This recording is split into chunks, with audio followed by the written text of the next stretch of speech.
here we are a couple weeks into the ongoing military actions that the United States and Israel are taking against Iran. And one of the things I think is really confusing is how some Christian leaders who are aligned with the MAGA right are making claims like this war with Iran is part of God's plan. We've seen photos of evangelical leaders praying over Trump in the Oval Office during all of this. We've heard stories of military leaders semi-preaching similar ideas in front of their own troops, which is a break from the norm for sure. We've heard rumblings of this coming out of senior leaders in the administration and senior members of evangelical circles around the country. And some are even claiming that this war will somehow trigger or accelerate the second coming of Jesus. And the thing that is really confusing, I think, for a lot of Christians or a lot of people who aren't necessarily Christian but have read the Bible is that that these ideas, these political prophecy fantasies are in direct contradiction to what Jesus actually said and taught. And that's what this video is going to be about. We're going to dive in just a couple points and honestly just a couple lines of scripture, all from Matthew in this case, just to keep it simple, to really contrast what we're hearing some say and what Jesus actually taught. And what you do with that information is really up to you. But I just want everyone to know you're not alone if this is incredibly confusing. And the first point is this. Jesus, in his own time with his own followers, rejected violence as a way to bring forward God's kingdom. See, I think Jesus knew that violence just spirals. It doesn't save. And when I read Matthew chapter 26, verse 52, for example, which says, "Put your sword back in its place, for all who take the sword will perish by the sword," is a pretty clear example where Jesus is saying, that's not the way we're doing this. That's not the way we're going to win souls over.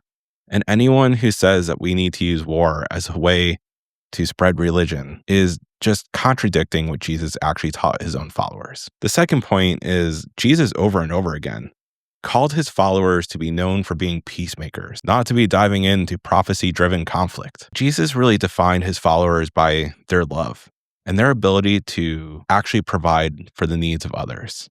He really says that peacemaking is a mark of being one of God's children. He says loving your enemies is not optional. And he never once told his followers to cheer for war, especially not to fulfill any sort of prophecy. And there's just two lines of scripture I want to call out. The first one is Matthew 5:9, which said, "Blessed are the peacemakers." It's part of the Beatitudes. It's pretty critical to what Jesus actually taught. And then Matthew 5:44, where Jesus himself says, "Love your enemies and pray for those who persecute you." So if your theology requires you to celebrate violence or war, it's not coming from Jesus. And the last point is this. Jesus warns directly against end times prophecies or speculation and calls on the faithful to just ignore it, basically. Jesus explicitly says that no one knows what the timeline is, and he warns us not to trust people who claim that they do. Jesus explicitly says we cannot predict the hour. He also warns that there will be false alarms and false messiahs that come our way. And he says that being ready for his second coming is really about compassion, justice, and mercy, not starting some war. And if you want some scripture to dive into, again, sticking in the book of Matthew for a minute, just go look at Matthew 24:36, where he says, "No one knows the day or hour." Pretty straightforward. Matthew 24:23 says, "If anyone says to you, 'Here is the Messiah,' do not believe them." And then Matthew 25:40, "Whatever you did for the least of these, you did for me." That's really getting to how to actually prepare for the end times. It's living up to Jesus' teachings.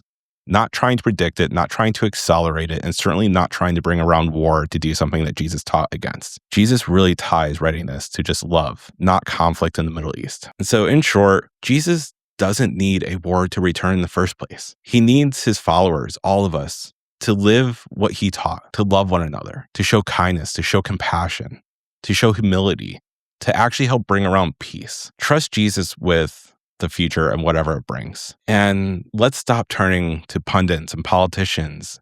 And let's definitely stop turning to war to try to do the work of what Jesus said wasn't part of his kingdom in the first place. And now that we covered that, I just want to say it's really up to you what you do with it. But if you like this sort of content, if you like me diving into what Jesus actually taught and compare it to what you're hearing today, leave a comment down below.